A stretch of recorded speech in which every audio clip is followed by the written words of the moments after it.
Hey everyone, it's your DIY crypto guy. Sunday evening, US time. What a bumpy weekend it's been. I'm not a financial advisor. This is not financial, legal, nor tax advice. So, what the hell happened yesterday? Well, yesterday was, I was a day late, or actually a day early. I expected a little bit of the pullback on Friday.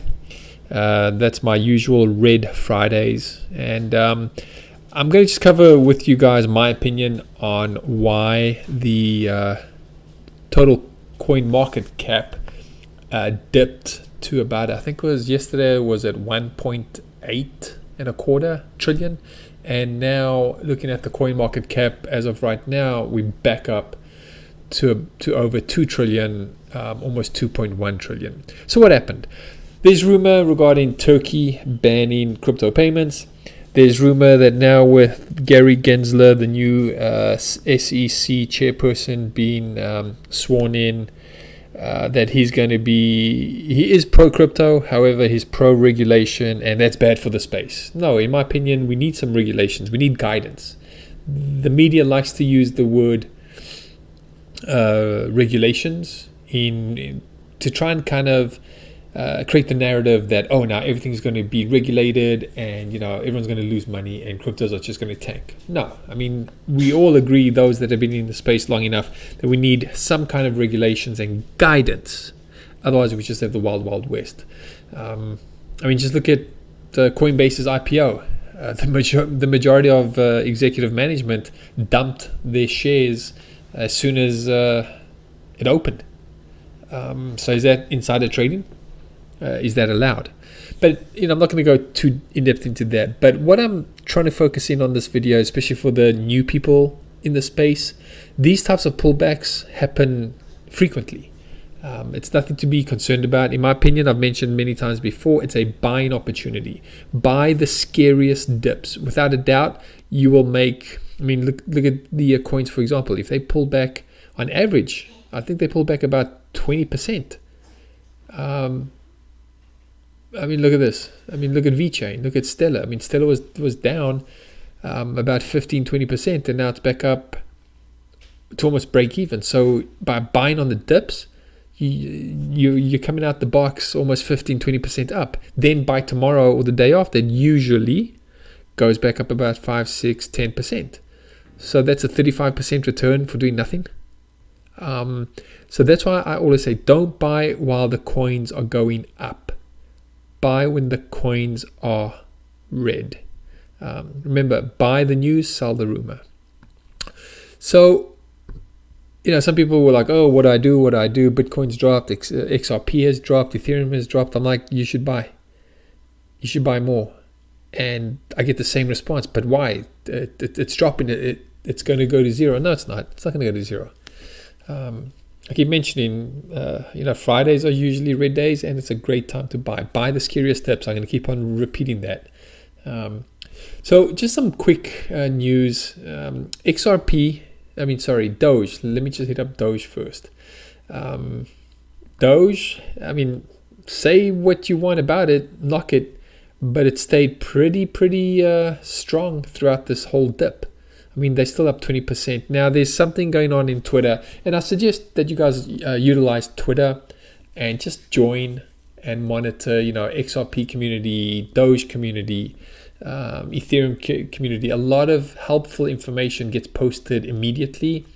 So it's a good resource to try and be on top of what's really happening if you like doing research and, understanding what's going on. April 20th, 420. Now, 420, you know what 420 sometimes refers to. That's supposed to be a Doge day. Some events supposed to happen on 420. So let's see what happens. And I've stated, could we see Doge surpassing $1? Why not? So going to this one article, Dogecoin's Meteoric rise, just the beginning, says CoinShares SEO Melton, whoever that guy is. Don't know who this guy is, but I'm sure it says in the article. Here we go. CoinShares Chief Strategy Officer Malcolm Demers is saying that Doge's recent eruption is a sign that the crypto mania is just getting started. I agree. This space has just started. And what is Doge doing? It's bringing awareness to people to get into cryptos. I mean, just quickly going back to good old Doge. Doge's total market cap, I mean, volume today was only 23 billion. That's not too shabby.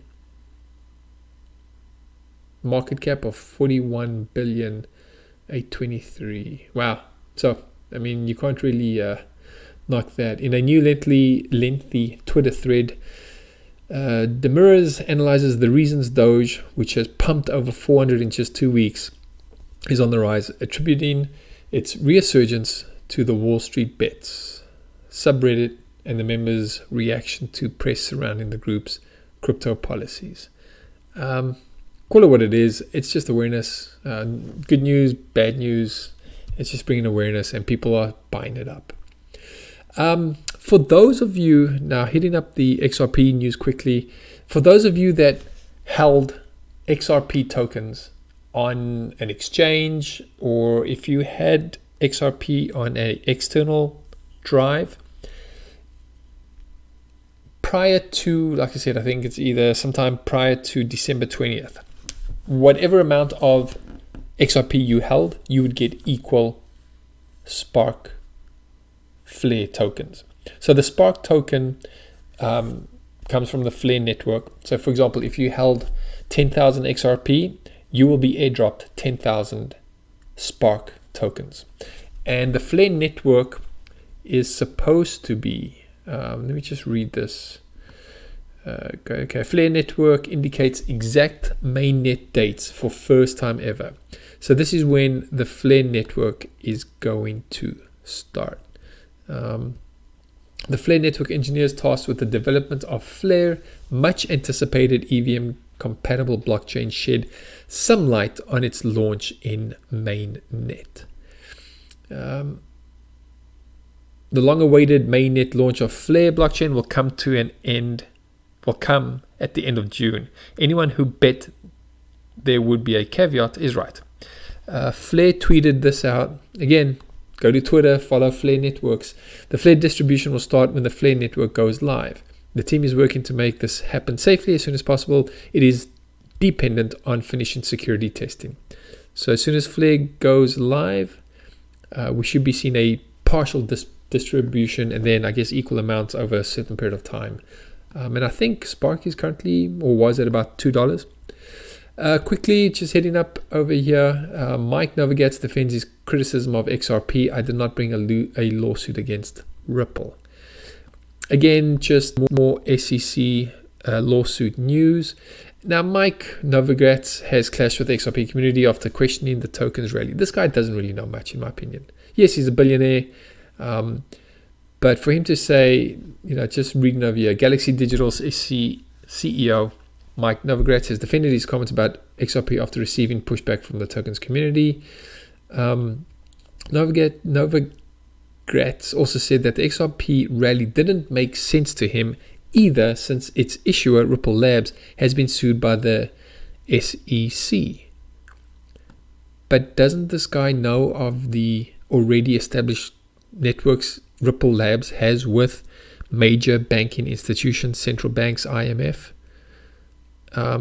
So these guys, like I said, I don't know if they're just part of the FUD, just to scare people, but this guy seems a bit arrogant. Anyways, guys, so I just want to share this news with you. Hang in there. This week is going to be awesome. All right, cheers.